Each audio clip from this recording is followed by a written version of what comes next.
Is this a lot? Because it feels like a lot. It's a lot.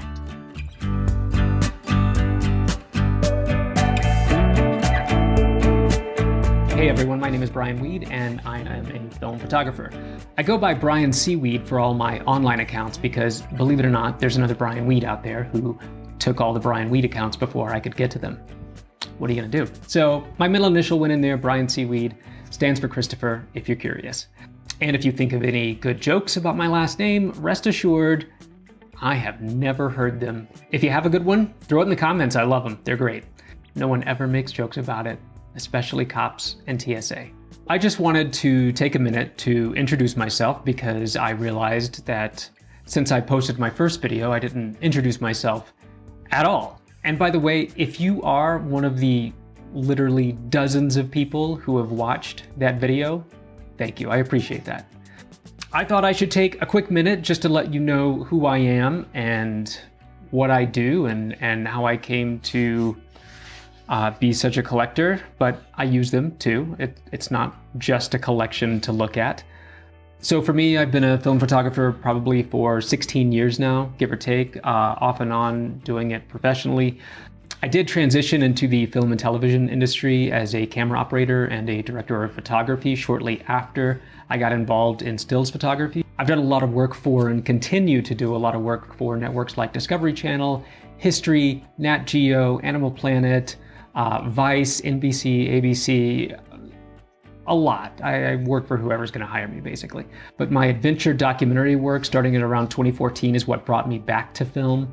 I was traveling around the world and seeing amazing, incredible places, and I wanted to separate the look of my own personal memories from everyone else's. And that's what brought me back to film, and it's stayed with me for all these years. So now that we have the formalities out of the way, meet the family. So this is what I would consider my working collection of cameras. I know what you're thinking, it's a lot, and it is a lot. Probably not a lot by some standards, and I bet there's quite a few of you that have a larger collection than I do, but it seems like a lot to me.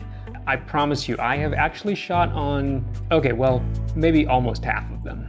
There's a lot of point and shoots here. I kind of have a thing about point and shoot cameras. I just kind of think they're awesome and fun. You can take them anywhere, and I love that some of them have monster zoom ranges, and you can just throw them in a bag and they're ready to go. What I hate is they're all electronic. You know, they're just gonna break at some point. Anyway, let's clear this table off a little bit, and I'm gonna start introducing you to my favorites. It would be crazy for me to not start off with this camera, the Pentax 6x7, which is by far my #1 workhorse. I absolutely love the images that come out of this camera. They are phenomenal. The lenses are amazing. Even though it's huge, even though it's heavy, I have taken it with me all over the world. It has performed flawlessly, never missed a beat. I know I can count on it to deliver stellar images every single time. Honestly, with a camera like this, the only thing holding me back ever is my own skill and talent. Right now, I've got on there the standard lens that you see on these cameras most often, the 105mm f2.4. It's an incredible lens, but not my favorite lens, oddly enough, for this camera. My favorite lens, this one right here. Ooh, that's dirty. Still got dust on it from the Nambe shoot. Yeesh. My absolute favorite lens would have to be this one, the 55mm f4 lens. I love the field of view of the 55mm lens, and just like the 105, it is sharp as a tack, has pretty much no distortion, and gives an incredible field of view that just looks awesome in medium format. So this lens, I would say I use most of the time, followed closely by the 105. And I also have one other that I don't use as much, but is still a great lens, and it's an excellent portrait lens. This is the 200mm f4 lens with a built-in hood. How fancy is that, huh? I like that feature. This is also a great lens.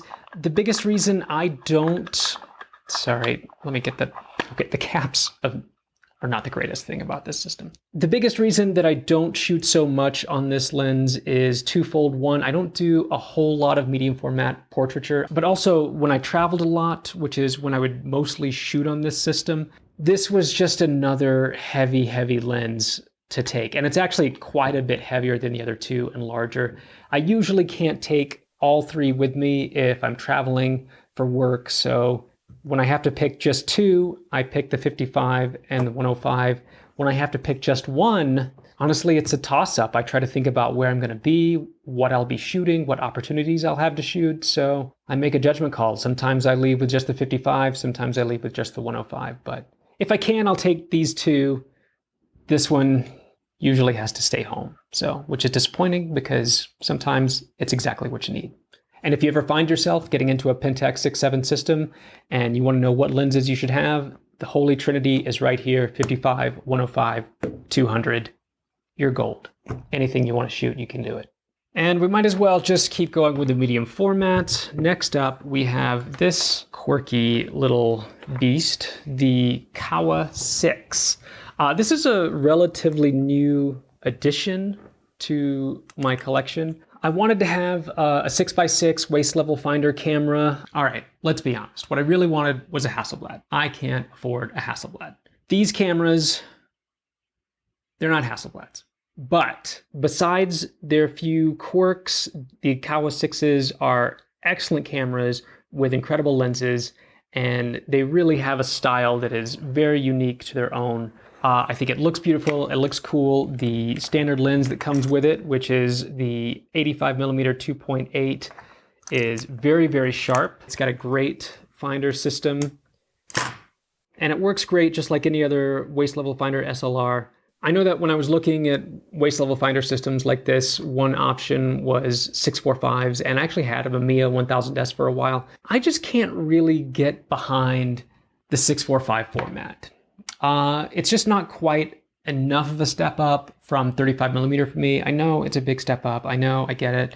I just wasn't into it. It just didn't work for me. I like the 6x6 look. Obviously, I just wanted a Hasselblad, but I don't have a freaking Hasselblad, and I can't afford a freaking Hasselblad. That's what it comes down to. A 645 to me is a pretty sad consolation prize to a Hasselblad. This, still a sad consolation prize. It's a little more acceptable. On to the next. And for my last medium format, I have the Reality So Subtle 6x12 pinhole camera. It takes a huge negative on a curved focal plane through a tiny little f200 pinhole. This camera is a lot of fun to shoot with. It's not fun to load film into it. It's actually horrible to load film, but it's a lot of fun to shoot. Pinhole in general is something that's a lot of fun to do. It really requires you to think differently about how you're accustomed to photographing, how you're accustomed to using a camera, how you're accustomed to thinking about your subjects and the light. And the results are really cool for what is essentially just a light tight box with a hole in it. You can see when you open it up, it's got these clamps here.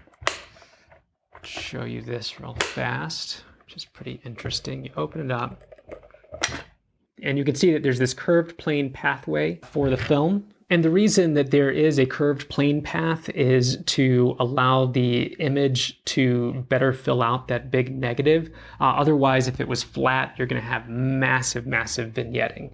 This model has a filter ring on it that lets me use my orange filter for black and whites or polarizer for color. I find that those filters really help with contrast separation and make for a more dramatic pinhole photograph. That extra contrast really adds another dynamic element to the pictures that come out of this. So now we're going to move into 35mm, and we'll start with the rangefinders, of which I only have one, and it is this one. This is the Fed 5. This is a Soviet rangefinder made in the Soviet Union, I believe actually in Ukraine in the early 90s. I have not actually put a roll of film through this yet. It currently has an Industar 55mm f2.8. Word on the street, it's supposed to be a pretty decent lens. One of the things that I find really cool about this camera and that excites me a lot about it is that it is 100% mechanical. So it never needs a battery. So that comes with some pros and cons on its own. The benefit is I don't have to worry about any electronics breaking down in this camera, but it does mean it does have a few quirks. You've got to wind it in order to change the shutter speed. If you don't do that, you can really severely damage or permanently disable your camera. It's a little ugly, it's kind of clunky, but I gotta tell you, I'm excited for putting a roll through this. And honestly, if you want to get one of these, they go for nothing. I bought this at a thrift store for $10, but I see them online for 40, 50 bucks. Not expensive cameras, so if you're looking for a cheap way to get into 35mm rangefinders, this might be a nice option for you. So next up, I have this Yashica FX-1. This is a great, pretty basic 35mm SLR. This was another thrift store find for me. I saw it, I was excited about the camera, but when I saw the lens that it had on it, that's when I got really excited. This particular camera came with 55mm f1.2 Yashica lens. That's a pretty rare lens to find anywhere, but especially at a thrift store. I'm pretty excited that I got it for basically nothing. I did put one roll of Cinestill 50D through here already. I think the results turned out pretty cool, but I'm gonna have a video of that coming up soon. One other thing about Yashicas is they have a sort of special place in my heart. My dad's 35mm camera was a Yashica, and that was the first film SLR that I ever used. And that was my first exposure to vintage film cameras. So Yashicas are always gonna be special to me, and I don't think I'll ever let this one go. Last but not least of the 35mm SLRs, I have the venerable Olympus OM10. Again, another thrift store find, but you can get these online for really pretty cheap. A lot of people consider these to be beginner 35mm SLR cameras, but I gotta tell you, they're not just for beginners. They're more than capable, and there are so many incredible Olympus lenses to use. I love this camera because it is just dead simple. It's essentially a aperture priority camera. It's gonna select the shutter speed for you, but who cares? You know, I really don't mind that. I love it when the camera gets out of the way and just lets me get the shot that I want. And this camera, by and large, really does that. And it's so small. It is the smallest 35mm SLR I've ever used. And if you want a cheap, easy way to get into 35mm SLR film shooting, honestly, there's not many better options. Let's get into 35mm point and shoot cameras. I have a lot of these. I've shot with most of them, not all of them. I keep collecting them. I can't stop for some reason, mostly because these are all so ubiquitous. You find them at thrift stores all the time. They cost $4, $5, $6 maybe. And I've found some real gems. The other thing that I appreciate about these point and shoots is that they're so easy to carry around. Sometimes, even though I may have brought my medium format on a trip, if I'm gonna go out somewhere where it's not practical for me to take a medium format with me, I can have one of these point and shoots in my bag, in my pocket, and hopefully I'm not gonna miss out on a shot. These are ideal for just being ready for the shot when it comes. Let's start with my most used point and shoots, which the number one by far, the Olympus MJU II. This was a thrift store find for me. When I saw this, it was for, I think, $6.99, and I immediately bought it. I thought for sure it doesn't work. But for $7, it was worth taking a chance on. I put a battery in it, I put some film in it, and lo and behold, it works like a dream. This camera has a lot of hype. For the most part, it really lives up to it. It's a great camera. The lens is sharp and crisp. If I had one complaint about it, it would be that if you're not careful, the autofocus can miss. Watch out for that. If I had two complaints, it would be that the shutter button right here is very light. Sometimes it's difficult to get that balance right so that you do your half press first to lock your focus before actually doing the full press and taking the photo. It's really easy to just click it and have it go. I will say most of the times when that happens, I still get the shot that I wanted. I just wish it wasn't quite so quick to fire. But phenomenal camera. The next camera that would be my next most used camera is this Nikon Lite Touch. I really love this little guy. Just like the Olympus MJU II, super pocketable.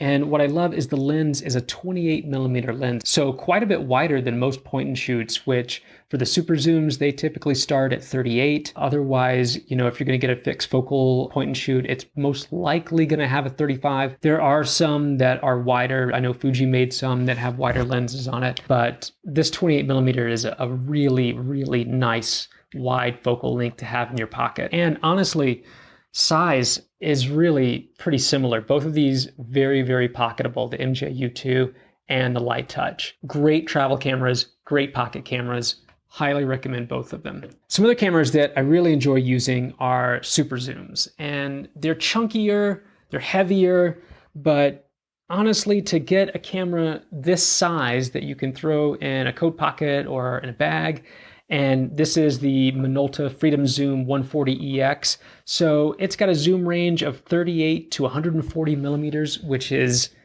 pretty enormous for compact cameras. I have to say, in general, I'm a pretty big fan of the mid to late 90s super zoom cameras. A lot of them have great lenses. This one I took on a work trip climbing Mount St. Helens in Washington State, and it did not fail me, and I was really happy with what I came home with. Another super zoom that I was super excited about is the Olympus Superzoom 120. This is one of the rare point and shoot zoom cameras that does not start at 38, it starts at 35 millimeters. So you get a little bit wider field of view on that wide end, and it goes all the way to 120 millimeter. This is weatherproof, just like the MJU II, although I'm not taking any chances with this one. I was willing, however, to take some chances with this one. I recently took this on a work trip to Tahiti, shooting a Shark Week show for Discovery.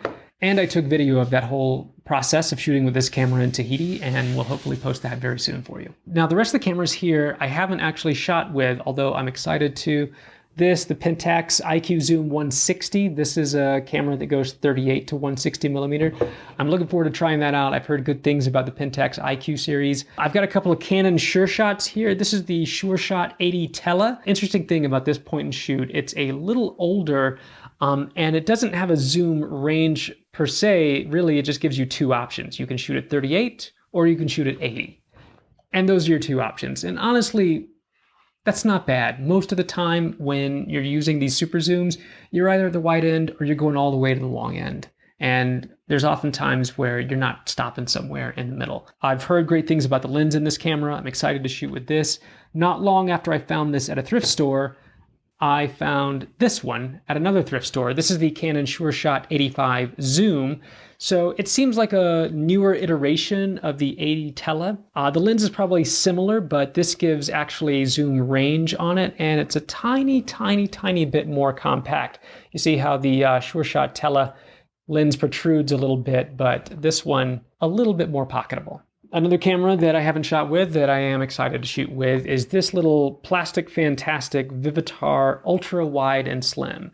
This is a super cheap plasticky camera. It has no battery. It's all mechanical, fixed shutter, maybe something like 1/200th, I'm not really sure. But the one thing that makes this camera super interesting is its ultra wide lens. It's got a 22 millimeter fixed focal lens on it. I mean, that is wide for a camera that big. If you love to shoot wide shots, this might be something you want to look into. I have heard that if you're going to shoot this thing, you've got to keep your fingers away from it, kind of shoot it like a phone almost, because if you do it like this, your fingers are going to be in every shot. These cameras also were recently rebranded and re-released, I believe, as Reto or Reto ultra wide and slims. As far as I can tell, it's essentially the exact same camera. If you can find an original Vivitar at a thrift store and it works, go for it. Otherwise, I think those are like 40 or 50 bucks. A few more cameras that I'm super excited and interested about, and they all happen to be Samsungs. I've got 4 Samsung cameras here. Samsung was trying to become a big player in the 35 millimeter point and shoot film market, really right when things were starting to transition to digital. They're kind of forgotten about now, but they've made some really, really interesting cameras. The first of those that I ever got was this Samsung Evoca Zoom 115. It's an interesting camera. They're all kind of dad cams, and they have a million different modes and features to it that make them a little complicated. But the lenses on them really are not bad, and they're pretty good performers. One of the ones I'm most excited about is this little guy right here. This is the Evoca 70 SE. I believe in other markets it also went as a Vega 77i, something like that. It's a point and shoot with a 35 to 70 millimeter zoom lens. So once again, this is another one of those rare point and shoots that goes all the way out to 35 millimeter wide instead of 38. The other thing is, that zoom is fully recessed in here, and it's not very big. This is it up against the MJU II, and you can see it's pretty much the same thickness. This is a great pocketable camera if you want to have a zoom with you. And one of the interesting things is it's got a Schneider, I'm going to butcher this, Schneider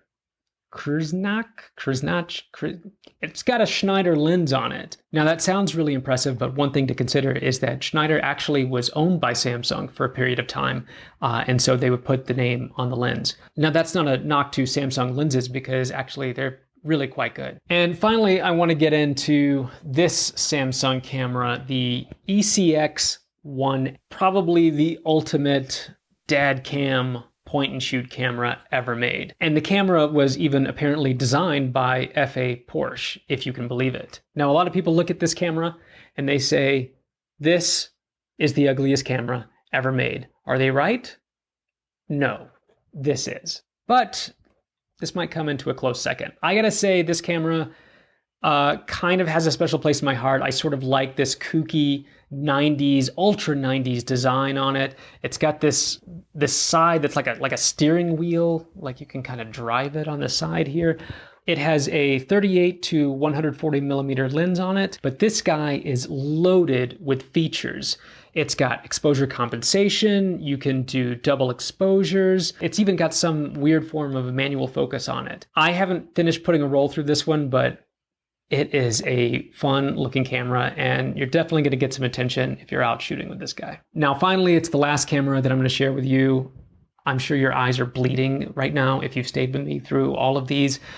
This is just another Samsung. This is the Maxima Zoom 140S. It's kind of a successor to the ECX-1S. You can see it has this similar round front design on it, but it's a good bit smaller. And for a camera with a 38 to 140 millimeter lens, that ain't bad. The lens is all the way recessed into the camera. It's got a lot of great features. It is a very, very pocketable camera and easily the most pocketable of any of the super zooms that I have. I mean, look at that. That's the Minolta Freedom Zoom and that's the Maxima Zoom 140S. Each of them with a 38 to 140 millimeter lens. I like having a lot of point and shoot cameras because I just don't know when they're gonna fail. These things have a lot of tiny electronics in them that are just prone to breaking. When my MJU II goes, I'm gonna be really sad. When my Nikon Lite Touch goes, I'm gonna be really sad. The other ones, honestly, these are pretty inexpensive cameras, and as far as I can tell, they're all excellent performers for point and shoots. And that's it. That's my collection of film cameras. Thanks a lot for watching. If you haven't watched my last video, which is also the first video I ever posted on the Namib Badlands and shooting that with the Pentax IQzoom, I would appreciate it if you would watch it. It's a little too long, I know, but I'll get better at this, I swear. If you like what I'm doing, it helps a lot if you give me a like, give me a follow. It doesn't seem like much, but it is a big help for me. So thanks, and I'll see you on the next one. Wait, don't go yet. There's one more. I almost forgot. But this one's important. This is my Super 8mm camera, the Elmo Super 8 Sound 1012S XL. This is a pretty new addition to my collection. I haven't shot much on it. I've really only put 2 cartridges through it and I'm waiting to get those back from the scanner right now. But it's a pretty cool little camera. It's got a nice lens on it. It does 18 or 24 frames per second, or you can do 1 frame per second just pushing the trigger. I'm excited to see my rolls come back. I ran through 2 cartridges of Kodak Vision 50D. So expect to see some Super 8mm footage show up on the channel soon too. That was the last one. I promise, all done. That's the end of my collection. Wait, no, just kidding.